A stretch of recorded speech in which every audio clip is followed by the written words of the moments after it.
Alright, welcome. So let's get started with ID and class.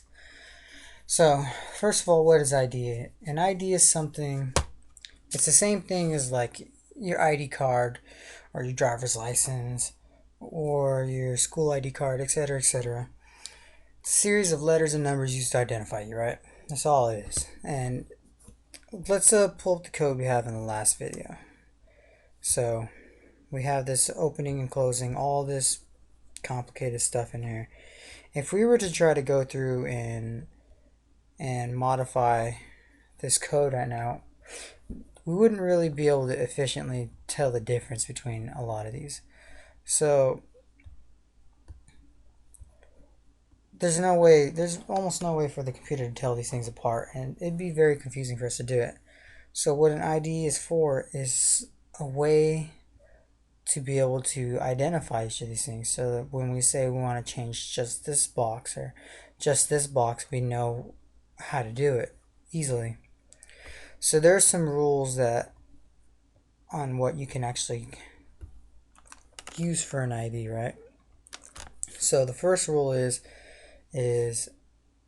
everything has to have a unique ID. No two IDs can have the same. No two elements on the page can have the same ID. So this one can't have an ID of container, or what did I use, wrapper, whatever, of wrapper, and this one can't have the same one. You can't call these both wrapper. It just won't work like that. So the name for the ID must start with the letter A through Z. It can be lowercase or capitalized, and it has to be followed by letters or digits 0 through 9, or a hyphen, or hyphen like that, or an underscore, and I believe periods as well. But no spaces are allowed. So it's quite a bit of freedom as far as naming. But you generally want to name it something that helps you remember what it is. You don't want to name this fuckboy, and then you later on when you're modifying the code, someone's going to read fuckboy and not going to be able to know what the hell you're talking about. You want to be able to say wrapper or container, and so somebody will know that, okay, well, this is a wrapper. It's wrapping everything in here. The wrapper on the burrito, right? Or the container holding the rest of the boxes. So we give this an idea of wrapper. Let's see.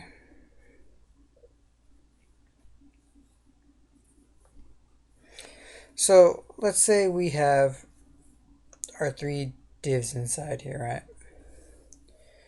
And we want this div, this box right here, and this box, and this box right here. We want all three of those to be the same size, right? Same size, same background color, etc., etc. Well, we could go and give them all unique IDs. So I could give this an ID of box 1 or whatever it is, box 1, and then box 2 and box 3, and then type it all out all 3 times for each one. Or we can do something called a class.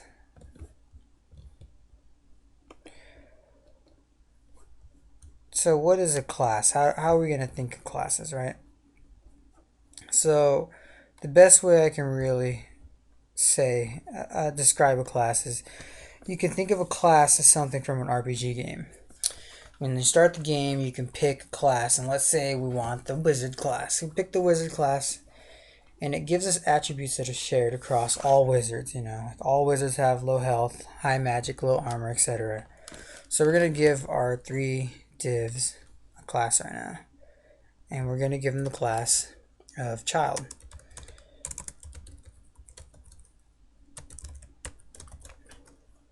So this allows us to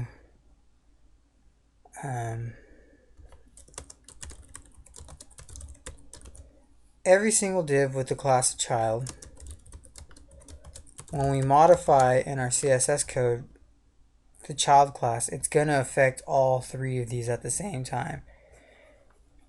So we only have to write the code once and it'll change all three boxes, which is really helpful when we have a bunch of things we're trying to change and modify at the same time. So now about combining IDs in class. So we know that ID would be to mark something individually, and class to be able to mark a bunch of things at the same time. So let's go back to the RPG where we picked the wizard class, right? We share attributes with other wizards, but we want to customize our wizard to how we want to play it, right? We want to give our character, we create our character, we give him a name, Xerox, whatever, and we customize Xerox by giving him a red robe. But we have a friend over here who makes a wizard and names his Hearth, and they give him a purple robe to wear. Xerox and Hearth are both wizards, but we can customize them through their unique IDs. So a class affects both. They're both wizards, but the IDs change their names and what they're wearing and what kind of magic they have and stuff like that. So we're going to give our three child IDs, and we're just going to call it simple child 1, child 2, and child 3. And if you haven't noticed by now, you put class equals and then the name inside the quotations, just in case you didn't notice that.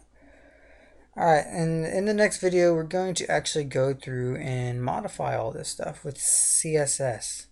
So, see you then.